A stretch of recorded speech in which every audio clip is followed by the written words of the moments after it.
TV में आपका स्वागत है। मैं हूं रंजीत छाबड़ा। आइए चलते हैं खबरों की ओर। तहसील साहू समाज धमतरी इन दिनों सामाजिक समरसता के कार्य के बाद 10वीं 11वीं और कक्षा 12वीं के छात्र छात्राओं के लिए करियर गाइडेंस कार्यक्रम चला रही है, जिसके तहत तहसील साहू समाज के बनबगौद परिक्षेत्र के हायर सेकेंडरी स्कूल कुकरेल में करियर गाइडेंस एवं मोटिवेशन टॉक शो का आयोजन किया गया, जिसमें ट्राइबल बेल्ट कुकरेल विद्यालय के 300 छात्र छात्राएं उपस्थित थे।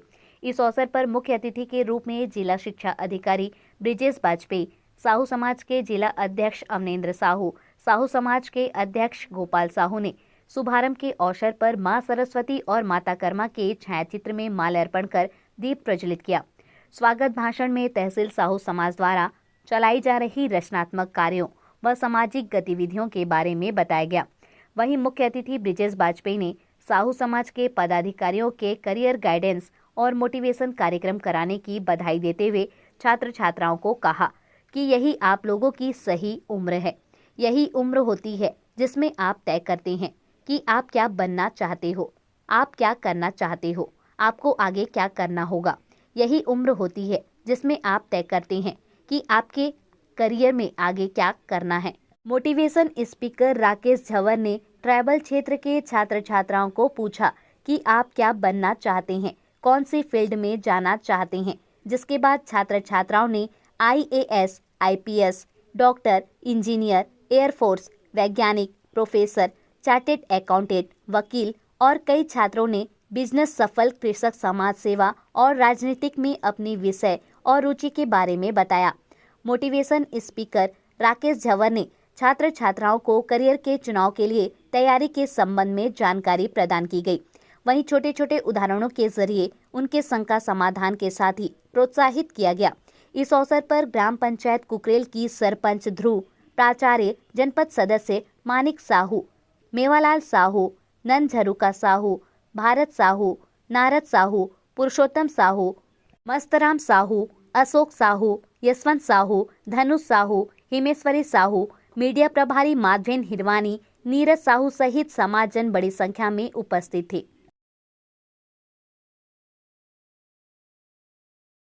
के लिए वो डॉक्टर बनना चाहती है। और कौन है आप में से, कौन किसने अपना करियर तय कर लिया है? बताएं, खुल के बताएं। यस,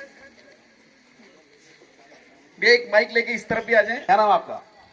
प्रांजल देवांगन। हाँ, क्या बनना चाहते हैं आप? Software engineer. बहुत बढ़िया। प्रांजल देवांगन के लिए सॉफ्टवेयर इंजीनियर बनना चाहते हैं। किसानी करना चाहता हूँ। बहुत जोरदार ताली के लिए। क्या नाम आपका? वरुण कुमार साहू। वरुण कुमार। आप क्या बनना चाहते हो?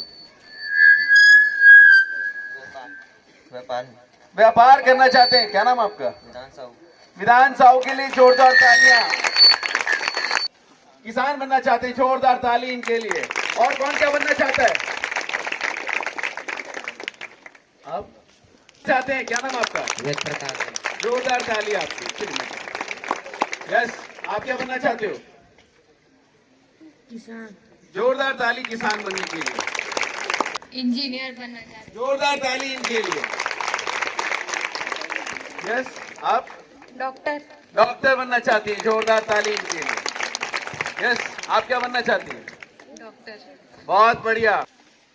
डॉक्टर। डॉक्टर और इंजीनियर, डॉक्टर, पुलिस, इनके अलावा आपके पास कोई नई चीज है जो बनना चाहते हैं? खुल के बताएं। यस, आप क्या बनना चाहते हैं? मैं बिजनेसमैन बनना चाहती अरे, बिजनेस वुमेन बनना चाहती है। जोरदार ताली। बिजनेस गर्ल बनना चाहती। जरूर बनेंगे आप। ये रिद्धि साहू कहाँ है? हाँ, इनको नहीं दिया। हाँ, हूँ। यस। बहुत जोरदार ताली इनके लिए। IAS बनना चाहती है। जब तक आप क्या बनना चाहते हैं अपने आप को आगे, कि इंडियन इंजीनियर्स की डिमांड पूरे विश्व में बना हुआ है। हर मल्टीनेशनल कंपनी अपने यहाँ पर इंडियंस को प्राथमिकता देती है। यदि आपने IIT से इंजीनियरिंग के क्षेत्र में अपना करियर बनाया तो आपका जो जॉब प्लेसमेंट होता है, कॉलेज कैंपस से ही आप सीधे उठा लिए जाते हैं, कंपनीज में सिलेक्ट हो जाते हैं और आपकी सैलरी लाखों रुपए से स्टार्ट होती है। लाखों रुपए से मिनिमम पैकेज सालाना 5-6 लाख रुपए तो होता ही है। इवन हमारे रायपुर एक ऐसा क्षेत्र है जहां पर छत्तीसगढ़ में ट्रिपल आईटी हमारे नया रायपुर में है। IIT हमारे भिलाई में स्थापित है, जो कि रायपुर में, नया रायपुर में आ जाएगा।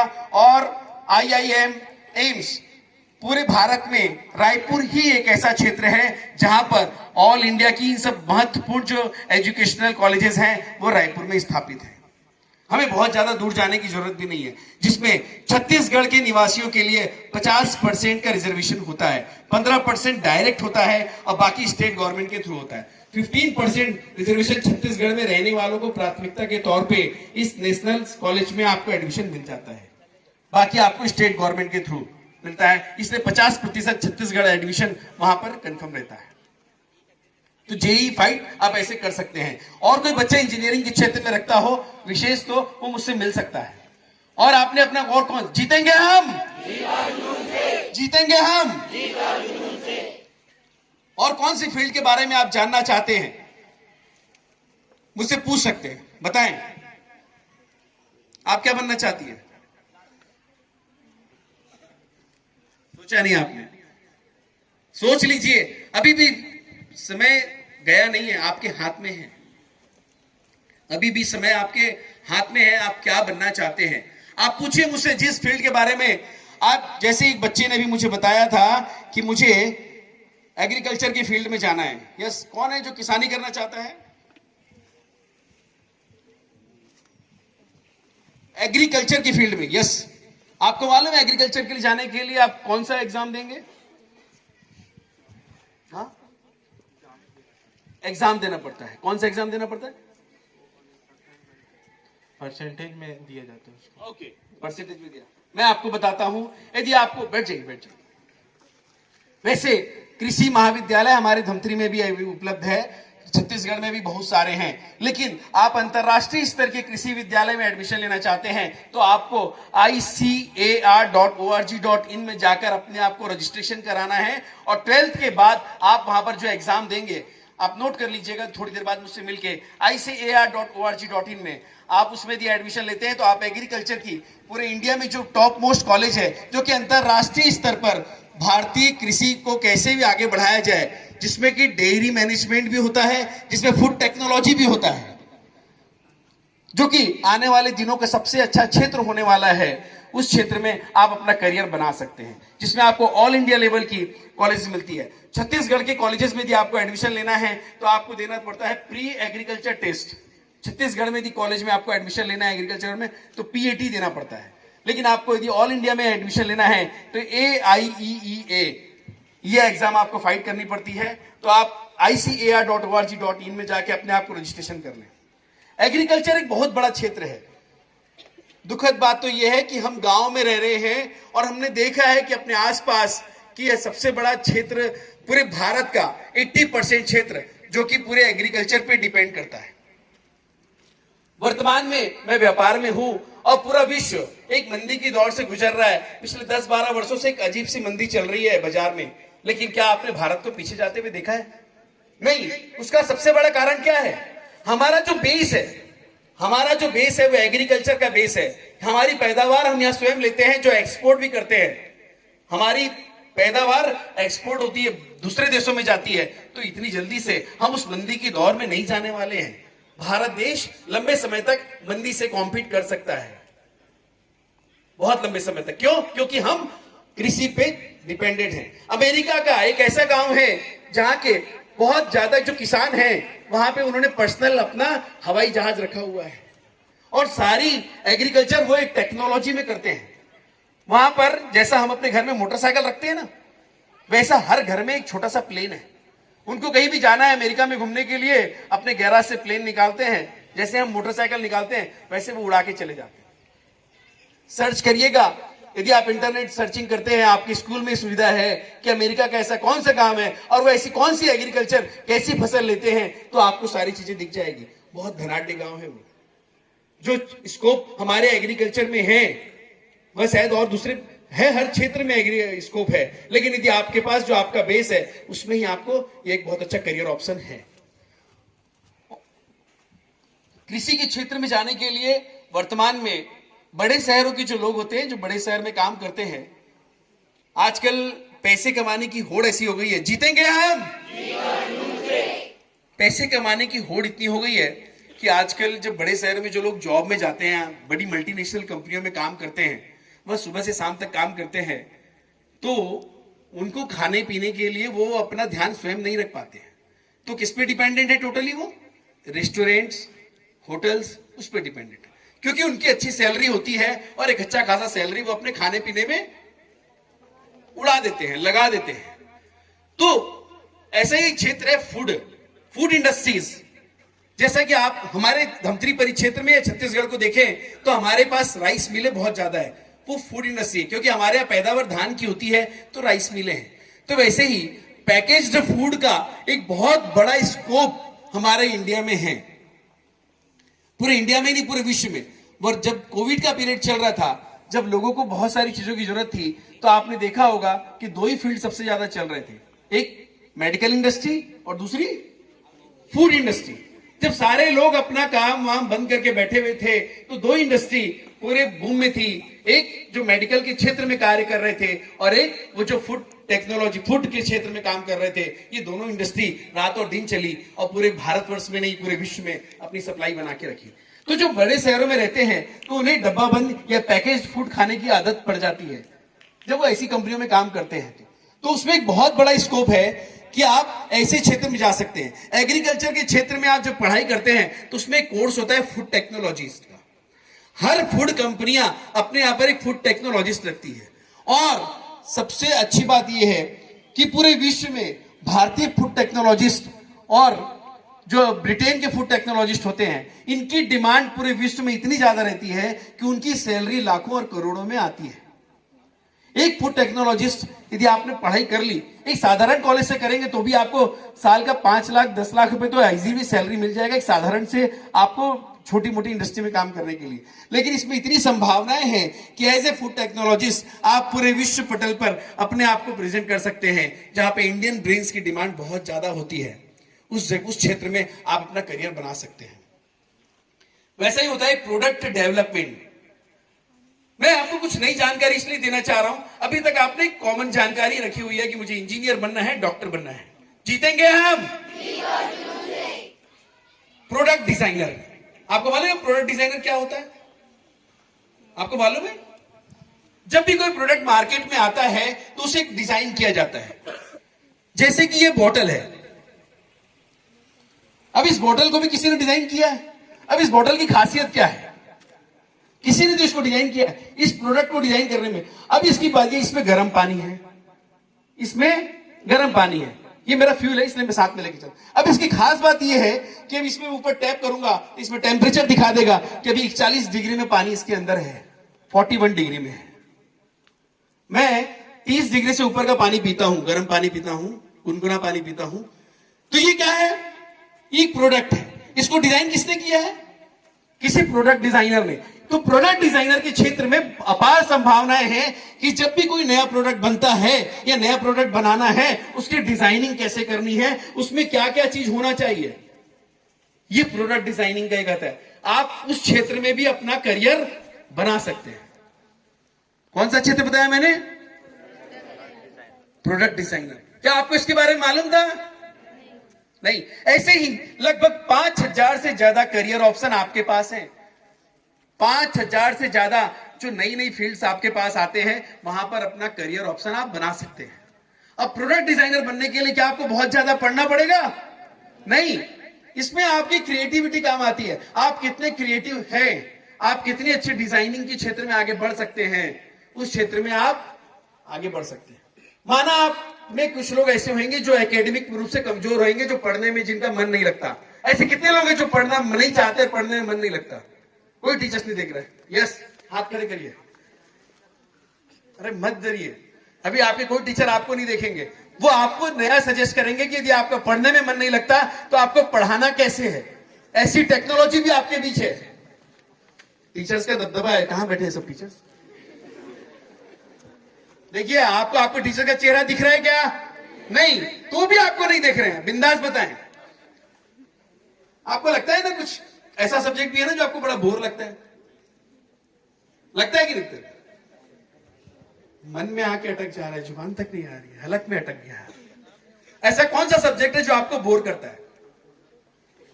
तो बताएं। मैं ना जब आपकी उम्र में था, छोटा था, 5वीं में पढ़ता था, गधा था। गधे को जानते हैं ना कैसा होता है? आपको क्या लगता है मैं बहुत इंटेलिजेंट हूं? हाफ ईयरली एग्जाम होते थे। जीतेंगे हम, जीतेंगे हम। हाफ ईयरली एग्जाम होते थे और साइंस तो मेरे पल्ले ही नहीं पड़ते था और अंग्रेजी तो बड़ा कठिन लगता था। तो गाय को क्या बोलते हैं? क्या इंटेलिजेंट हो? स्पेलिंग क्या है काऊ की? क्या आप लोग को तो ऐसे याद है? और मुझे काऊ की स्पेलिंग को याद कर रहे हैं पूरी एक रात लग गए, कई रात से। तो उसमें ट्रांसलेट होता था, हिंदी से इंग्लिश में ट्रांसलेट करो। कक्षा 5वीं में था, पहली साल हमारे क्लास में ना उस वक्त अंग्रेजी सब्जेक्ट चालू हुआ था। उस जमाने में अंग्रेजी सब्जेक्ट नहीं होता था 5वीं तक। तो हमको हाफ ईयरली एग्जाम थी, वैसे ही साइंस था। तो प्रश्न पत्र में आया 9 ग्रहों के नाम लिखो। ग्रह समझते ना आप लोग? क्या है 9 ग्रह? अरे वाह, क्या इंटेलिजेंट है, जोरदार ताली इनके लिए। इनको ग्रहों के नाम मालूम है। ये 2 टॉफी आपकी।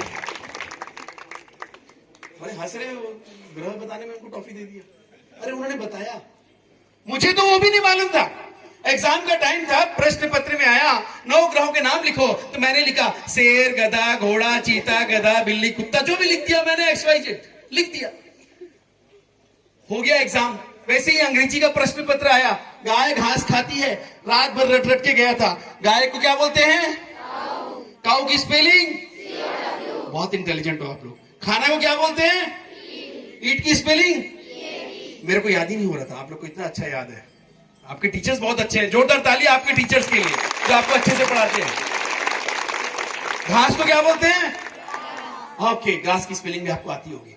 मैं रट के गया था। अब आया का गाय घास खाती है, मैंने लिख दिया गाय को काऊ, घास को ग्रास, खाना को ईट। 2.5 घंटे का पेपर था, पेन हाथ में लेके टकरा रहा था दिमाग से। अब तो याद आ जाए, है को क्या बोलते हैं? गाय घास खाती है। अब मैं कैसे याद करके गया था? काऊ ग्रास ईट। समझ में ही नहीं आया, आखिरी तक ब्रेन और मेरी पेन टकरा, कई बार टकराए उस एग्जामिनेशन हॉल में, और आखिरी में मैंने लिख दिया हिंदी में है।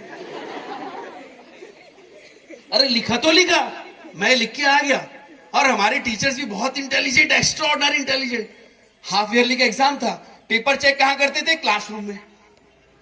तो उसने ना, जब क्लासरूम में पेपर चेक करते हुए एक एक बच्चे को खड़े कराते थे। हाँ तुम खड़े हो जाओ, तुमने ये लिखा, बहुत अच्छा लिखा। कहीं की तारीफ करते थे, कहीं को चमकाते थे। और जब मेरी बारी आई तो बोले अच्छा तुम खड़े हो। अरे नहीं भाई, तुम तो बेंच के ऊपर खड़े हो। और मुझे ऐसे बेंच के ऊपर खड़े करा दिया, पूरी क्लासरूम में मैं बेंच के ऊपर।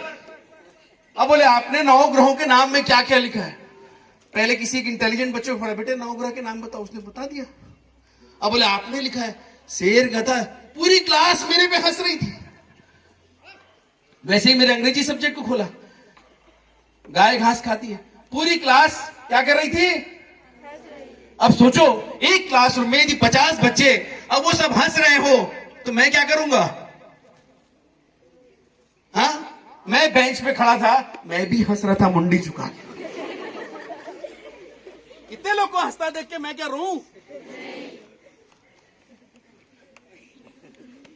तो कौन इंटेलिजेंट?